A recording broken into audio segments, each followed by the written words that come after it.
Well, hello and welcome once again to the Nathan Nephew Show. As you know, I am Nate from At Odds with Nate and Brian. Check out that show on Tuesdays, 7:30 p.m. at oddshow.com. Also rebroadcast right here on Red State Talk Radio. Go ahead and like us. Brian will like it. Like us on Facebook.com/AtOddsShow. This is, however, not At Odds. This is Nathan Nephew Show. I have a few things to talk about today. I'm going to get into the use of infrared in capturing the second suspect in the Boston bombing, and kind of get into the use of drones in more civilian applications like that, and whether that's right or not, and exactly how that fits right in with all of the alleged infractions of the Fourth Amendment in Boston and in Watertown, homes being searched, people forced out of their homes, at gunpoint, basically by a very militarized, very strong police force, and some military personnel as well. Scary. Very, very scary. Going to talk about California. They always have great ideas over there, being the, liberal capital of the world, I think. They're thinking about maybe allowing non-citizens to be on juries.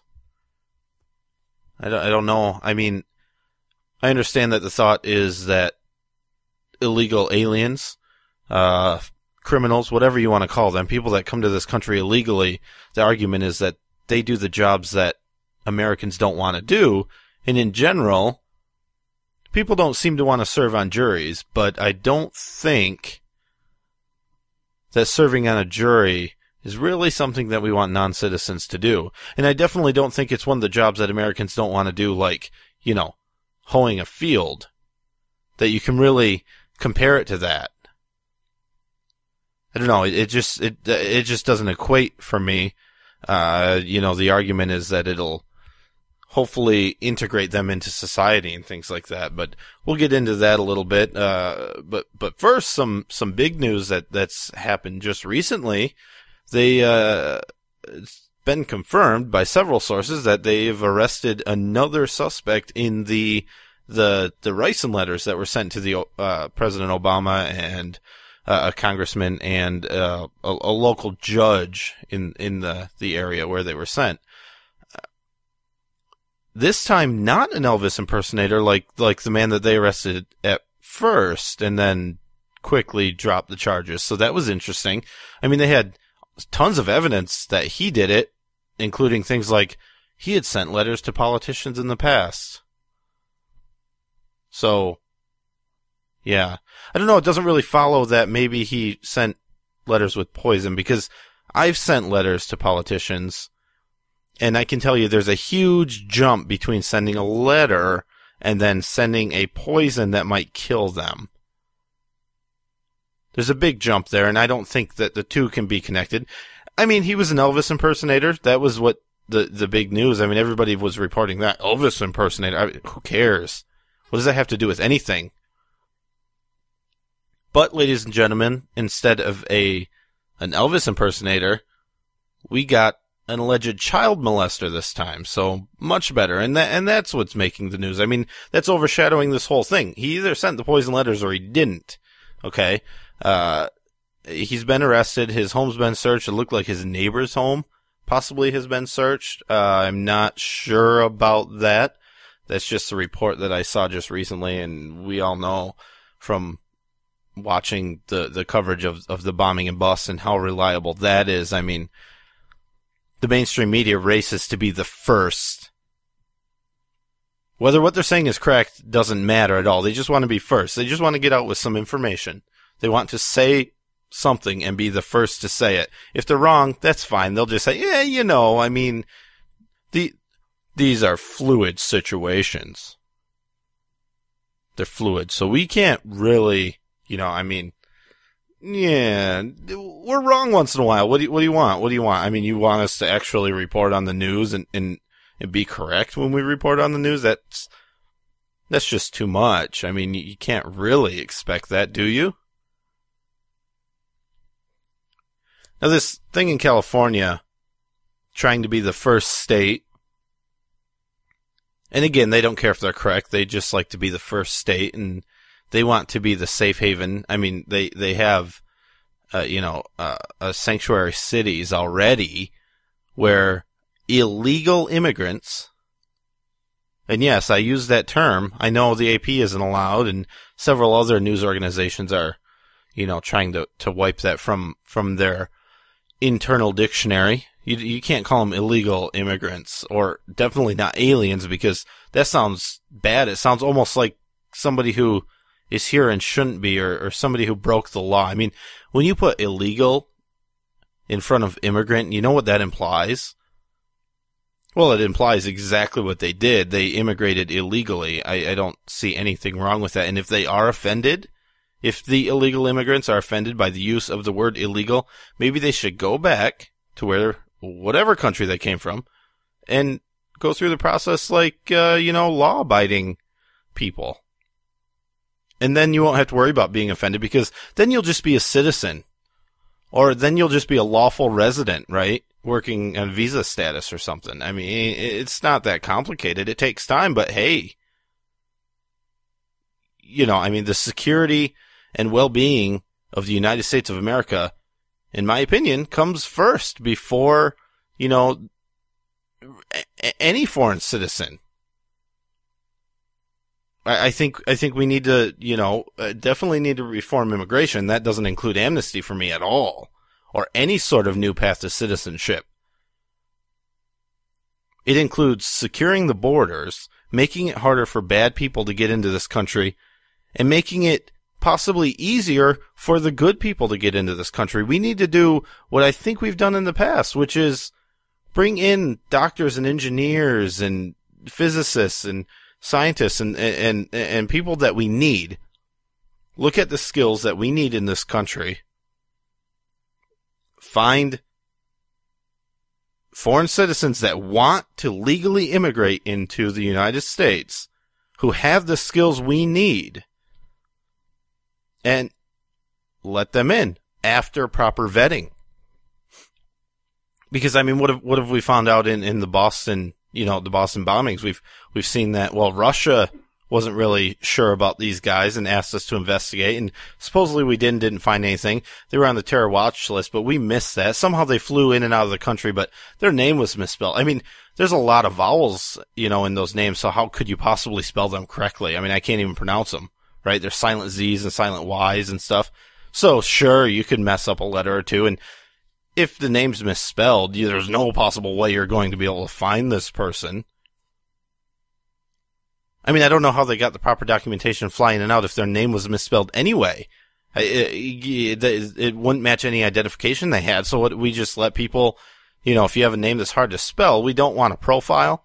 So we'll just let you fly in and out, because it would be bad if we accidentally, said, hey, you're not a citizen. Let's actually look into who you are. But now we'll just let them fly in and out. But California wants to be the first state to allow non-citizens to serve on juries. So potentially you could have a non-citizen sitting in a murder trial, determining the fate of an American citizen, who, by the way, innocent until proven guilty, that they could be deciding. I mean, they could be putting American citizens to death, right? I mean, it just doesn't make sense to me. Being a member of a jury is something Americans do. It's part of being an American citizen. Not everybody likes to do it, I understand. I think it's great. I mean, I enjoy that sort of thing. Yeah, you have to take some time off of work. Yeah, you have to travel potentially, more than you would to go to where you normally work every day. Yeah, you have to sit through something that, can be boring for most people, like a trial. But I just think it's sort of a duty that we should accept as American citizens. I don't think it's something we should farm out to foreign labor. Certain things can be outsourced, and it makes sense economically. Juries are not one of those things. And I think that California allowing non-citizens to be on juries and also wanting to give health care to non-citizens, it's a step closer to giving voting rights to non-citizens because, hey, legal or not, if they're living here, shouldn't they have a say in how they're governed? I mean, sure, they're here illegally, but, I mean, shouldn't they be able to determine who the president is? Because after all, they're going to have to deal with whatever health care he passes because we're going to give them health care, so surely they should be able to vote. And since they can vote, and since they're on juries, and since they're getting health care, it's only logical that we start allowing them to run for local office.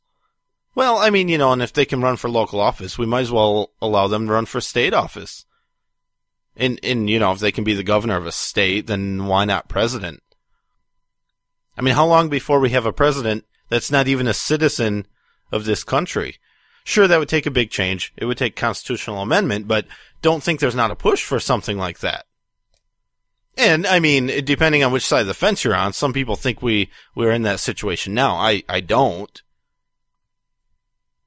But there's definitely a fair number of birthers out there that think we already have a non-citizen as president. So, I mean, you already have a percentage of the population that doesn't think that is too far out of the norm. And I think we're just getting closer and closer to that reality. I'm going to take a quick break. When we come back, I do want to talk about forward-looking infrared and its use in capturing the Boston bombing suspect, the one that lived. And Rand Paul, did he change his mind on drones? Is he okay with civilian or with police use of drones and deadly force and surveillance? Or was that just a misunderstanding? Not really sure. NathanNephew.com, AdOddShow.com, Facebook.com/AdOddShow. I'll be right back.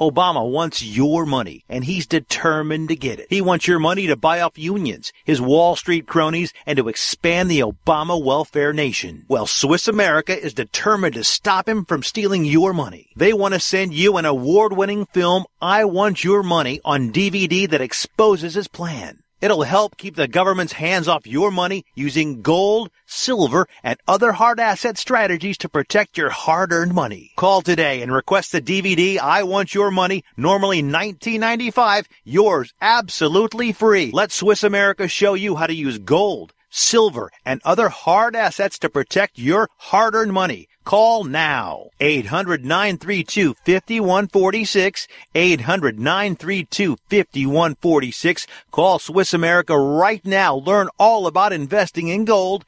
800-932-5146. 800-932-5146. Call now. Red State Talk Radio. Conservatism, Red State style.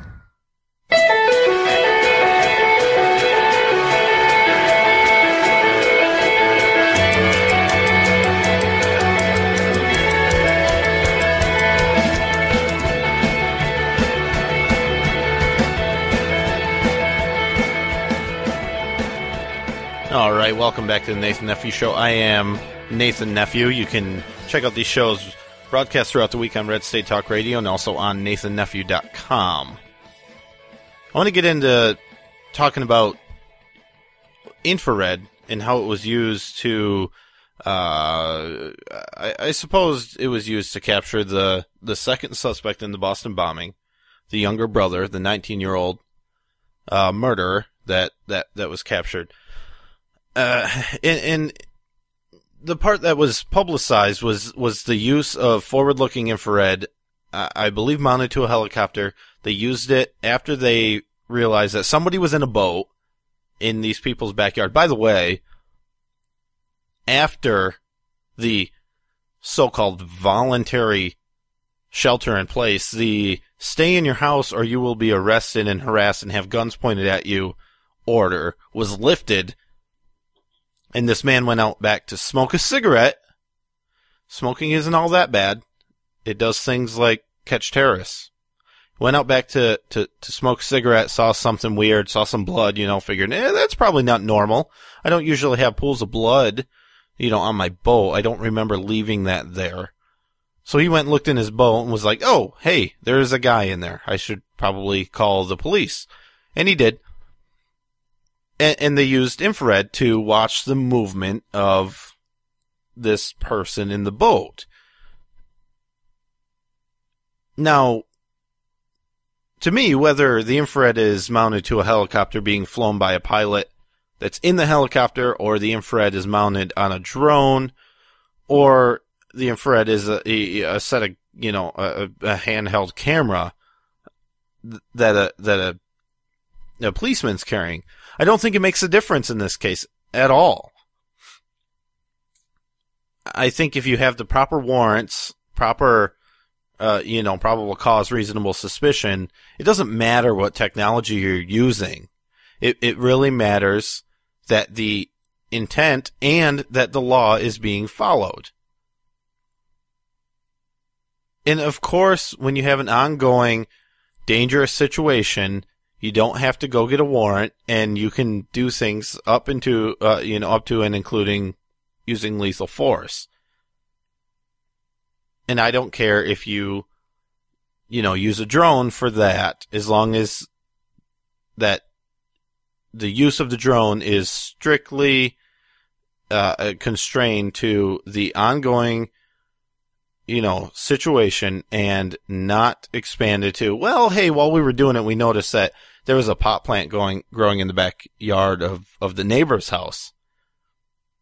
I don't think we want to get into that, and it is very, very hard to stay within those constraints, but we need to. And as technology improves, we need to be more and more careful, because it's easier to abuse those technologies. I'm perfectly fine with infrared being used in this case, because they were, while I do think the police force was a bit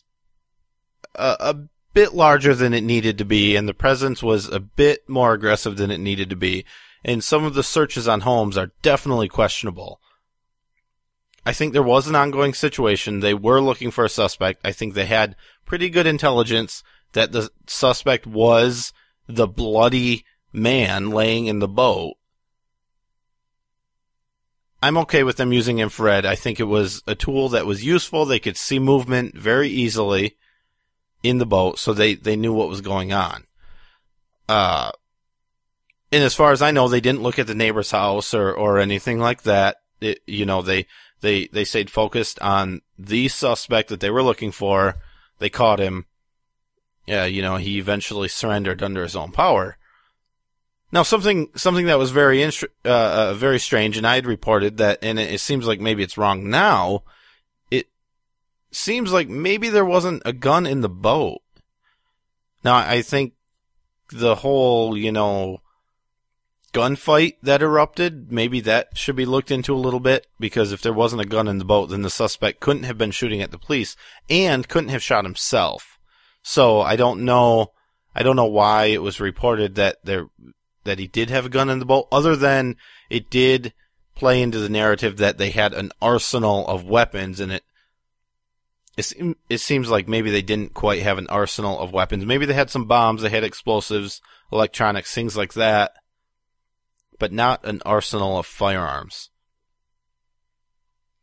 Rand Paul, we all remember his now famous 13-hour filibuster that he did on the Senate floor, more or less to block the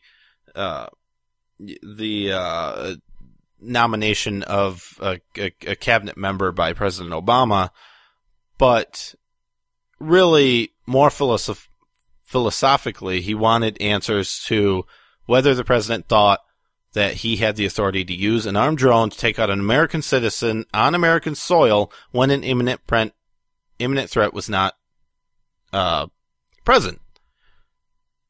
And he did eventually get that answer, sort of. And basically they said, nah, I can't really do that. But I'm Obama, so whatever. Let's listen to what Rand Paul said the other day on Neil Cavuto. We've had this big backlash now from it started on the left, it moved to some conservatives, it moved to libertarians, to people who support his dad, Ron Paul's supporters, saying, oh, you flip-flopped on drones because, you did that filibuster, but now you're saying that it's okay to use a drone if somebody comes out of a liquor store with $50 in their hand and you can shoot them with a drone, right? Drop a Hellfire missile on them from 30,000 feet. So we have the libertarians and the left and even some conservatives turning on Rand Paul for making a statement, and I'll show you proof that he in fact did not flip-flop, and he's actually in line with what I've thought the entire time, that the technology is not bad. We don't want to ban technology because there is legitimate purpose. There's a time that it can be used. You can not violate people's rights. You can follow the law and still use drone technology, even armed drones, in the United States of America. But on Fox Business Network, Neil Cavuto was interviewing Rand Paul, asked about drones, and they were talking about the bombing in Boston and how drones could relate to that and how they could have been used and whatnot. This is what Rand Paul had to say. Here's the distinction, Neil. I've never argued against any technology being used when you have an imminent threat, an active crime going on. If someone comes out of a liquor store with a weapon and $50 in cash, I don't care if a drone kills him or a policeman kills him. But it's different if they want to come fly over your hot tub or your yard just because they want to do surveillance on everyone and they want to watch your activity. Yeah, but what if they accidentally in the pursuit of a crime, Senator? Yeah, right. So this is where the narrative's coming from, that he flip-flopped, because he says, I don't care what technology. If a policeman shoots him or a drone shoots him, comes out of a liquor store, with a gun and $50. It doesn't matter who kills him. Okay, well, yeah, sure. And probably Rand Paul could have stated that a bit more clearly so as to not leave room for these morons that think they know what he's trying to say and just assume things and disregard everything he's said in the past. We're not going to do that here. Let's go back. I have a clip from the 13-hour filibuster, and he makes a similar point. See if you can catch anything about, a liquor store robbery in the statement that he made on the Senate floor not that long ago. If some guy's robbing a liquor store 2 blocks from here, and the policeman come up and he comes out brandishing a gun, he or she can be shot. They, once again, don't get Miranda rights, they don't get a trial, they don't get anything. If you come out brandishing a weapon and people are threatened by it, you can be shot.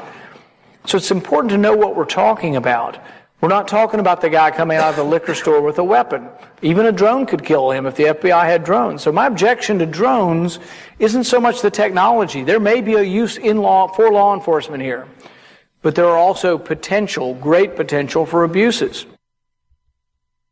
Yeah, it seems pretty clear to me that he made the exact same point, both on Neil Cavuto, or on Fox Business Network with Neil Cavuto, and during his filibuster. Both cases, he says, man walks out of a liquor store with a gun, that he just robbed the liquor store, he's posing a threat, is what he's trying to get at.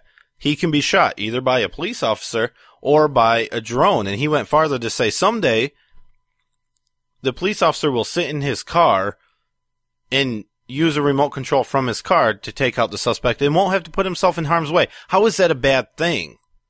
What he says is we need to be careful because it's very easy to abuse these powers, this technology, use this technology. It's very easy to abuse it, cross over the line, start violating people's rights. That's when it's a problem. We need to be careful. But I think we can, and I think we should. I don't think we want to limit ourselves to existing or, old technology because we're afraid that we can't manage ourselves. We just need to be more vigilant. We need to be careful. We need to go, slowly. Don't rush things through just to get them through. We need to think about the implications of what we're doing, and we need to hold people accountable. Coming up on time here, though, NathanNephew.com. Don't forget to check out our other show at oddshow.com, facebook.com/@oddshow. Both of them right here on Red State Talk Radio. See you next week.